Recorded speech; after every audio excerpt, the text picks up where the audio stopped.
Всем привет! Я Матвей Ветлугин, и мы находимся на первом межсезонном сборе в этом году в замечательном городе Тбилиси. В свободное от тренировок время мы гуляем по Грузии, чтобы получить вдохновение на новый сезон.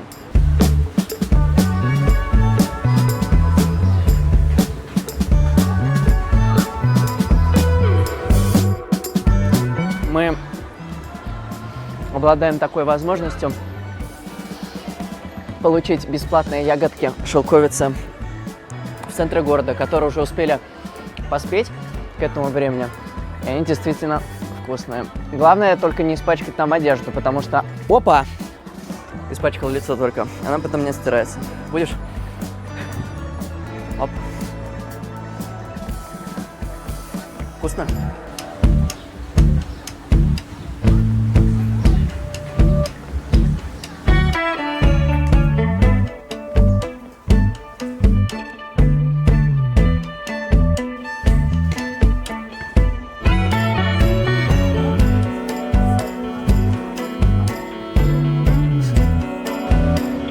Мой хороший, иди сюда, иди познакомимся. Гамарджоба, иди сюда, хорошенький мой. Пусыстик такой, да? Тоже под деревом шелковица стоит.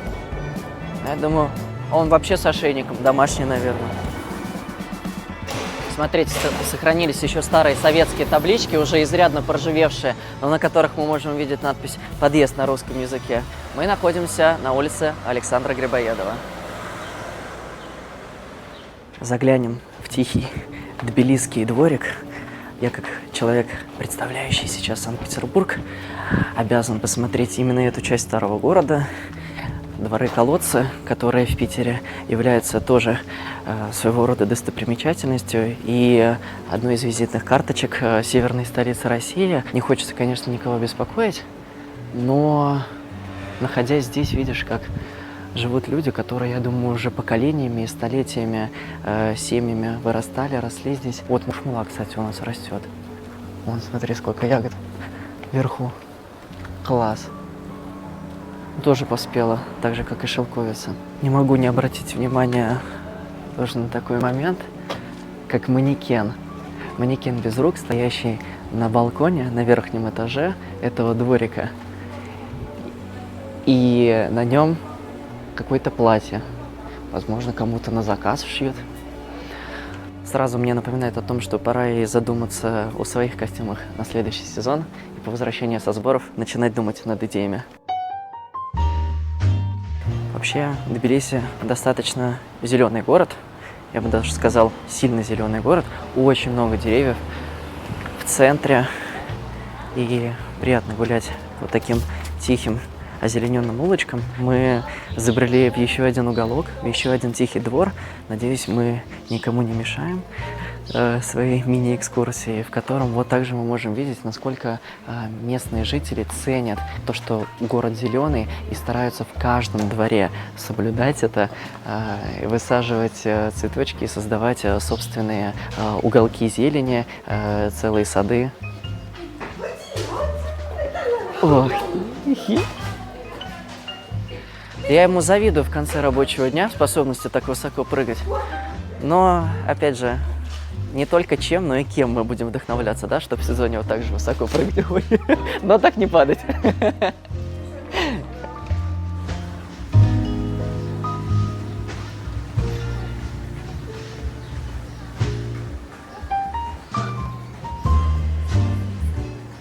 Матвей, первый предсезонный сбор.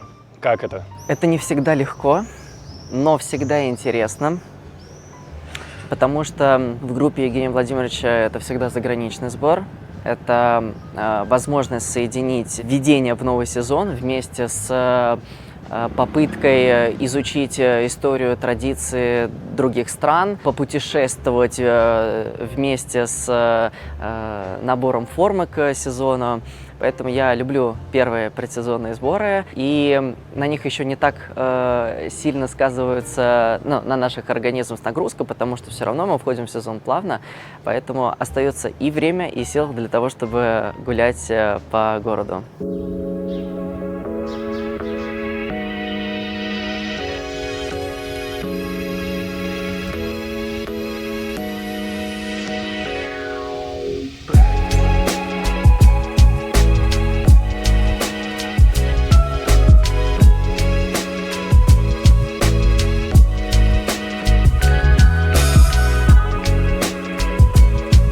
Как гласит мемориальная табличка, висящая на фасаде этого здания, в этом доме жил Микаэл Таривердиев, советский композитор, который играет значительную роль в мире фигурного катания. Множество фигуристов и замечательных программ были поставлены под его музыку. Он родился в Тифлисе.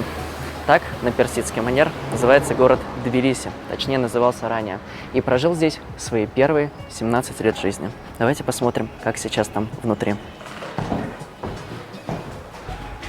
Еще не знаю, что меня ждет. Суровое впечатление произвела парадная на самом входе, но, возможно, мы здесь найдем какие-нибудь интересные артефакты. Легких путей не ищем и дойдем до самого верха. Ух ты! Я снова вижу зелень.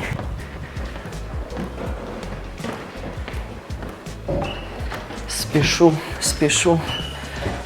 на веранду. Ой! Ну смотрите, какое замечательное местечко. Еще одно очень атмосферное, аутентичное. Каждый по-своему уникален, по-своему красив. Здесь и туи, и инжиры, и домашний спаниелькин, пальмы.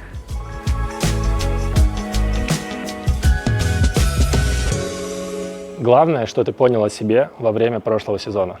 Наверное, что не бывает трудностей, из которых нельзя выбраться, по крайней мере, в спорте, и сложных моментов, которые невозможно преодолеть. Есть несколько компонентов, которые помогают это сделать. Это вера, любовь близких, поддержка, вера тренеров, опять же, и собственное внутреннее желание сделать то, к чему долго идешь. Сезон был трудным, и сезон начинался без отпуска в межсезонье, потому что в прошлом году выпускался из университета, писал дипломную работу, готовился к государственным экзаменам, было много работы, и поэтому не получилось тогда отдохнуть. Наверное, о чем я сейчас могу пожалеть, так как уставший организм вошел в сезон, и потом и здоровье подкачивало, и всяческое, физическое, и психологическое, эмоциональное. Попытался это исправить в этом межсезонье и очень много отдыхал в этом мае. Выводы сделаны, да, потому что трудности того сезона не хочется переживать вновь, и какой он бы не был яркий, эмоциональный, запоминающийся для меня, он был похож на американские горки с большими скачками, перепадами, преодолениями, болями. Вспомни вот этот момент, когда ты на чемпионате России сидел в Кисенкрай. Как это было? Ну, я помню, что еще в Кике я не мог остановить свои слезы. Со мной не было Евгения Владимировича, по-моему, и Валентин Николаевич, вероятно, сам еще находился тоже в шоке и просто сидел рядом. Ольга Герман пыталась успокоить, периодически понимал, что публика еще аплодирует. И все, получил оценки, я не понимал, где я, что я, ну, то есть, там, на какое место меня поставили, сколько по сумме, да, получил оценки, получил. Дальше уже сел к ребятам, по-моему, Глеб еще там был и Марк. Ты получал удовольствие от ощущения, что ты сейчас там находишься? Ты ценил этот момент или тогда это на адреналине все было? Да, бесспорно. То есть я, конечно, отдал все до последнего процента, что у меня было, но находясь с ними еще рядом и там откашливаясь, там, вытирая слезы, в целом вот это, испытывая тяжесть внутри тела, все равно пытался немножко отложить этот момент для того, чтобы поддержать еще оставшихся ребят и правда за них радовался. А за себя? И за себя обрадовался. Было вот это удовлетворение, что я не так просто здесь сижу? Ой, ну оно, возможно, наступило спустя только несколько дней, потому что ближайшие еще сутки это было скорее по внутренней наполненности, больше негатива не из-за результата, не из-за того, там, как выступил, а был негатив от того, что долгое время то, что копилось внутри, вот оно вышло наружу, и это было тяжело прожить, вот такое эмоциональное потрясение, если это не громко прозвучит. Ты вообще часто задумываешься о том, как складывается твоя карьера? Да, я рефлексирующий человек, мне приходится часто думать о том, как что, куда идет, правильно или нет. Как это происходит? Ну, либо перед сном, хотя я стараюсь исключать такие мысли, либо периодически снится что-то уже, собственно, когда нужно отдыхать, но что-то приходит в голову. Ну, кстати, не всегда плохое, то есть не только тревожные мысли, еще бывают идеи приходят во время сна или засыпаю. Конечно, во время тренировок и после них вечный анализ о том, что я сегодня сделал, что я бы мог сделать лучше, что необходимо сделать до завтрашнего дня и так далее.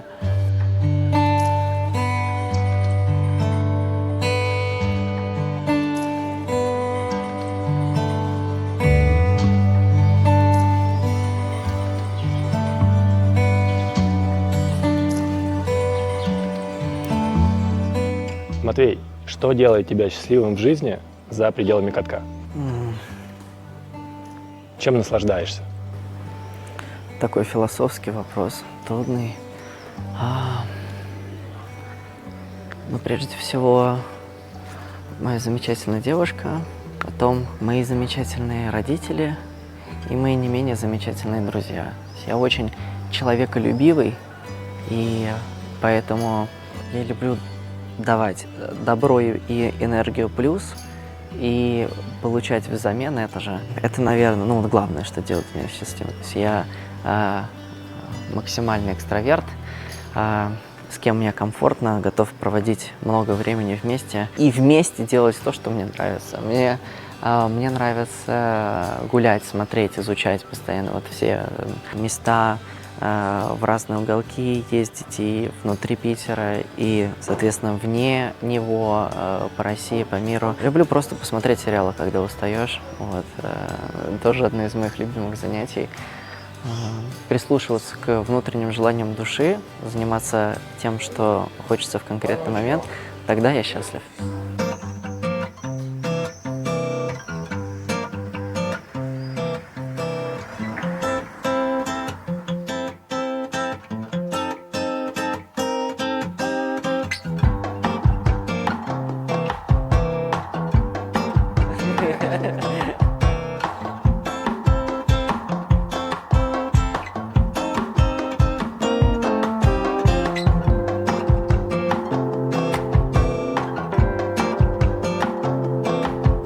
Вот так, друзья, чистая импровизация. Мы смогли заглянуть с вами в мастерскую художника и его учеников.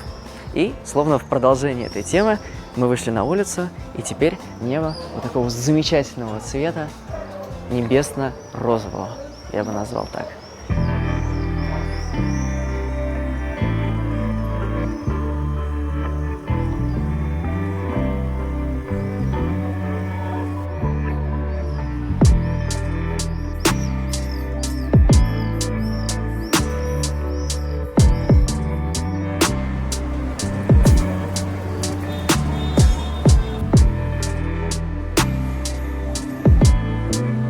Твоя самая главная цель в предстоящем сезоне, она какая? Как ты ее сам формулируешь для себя?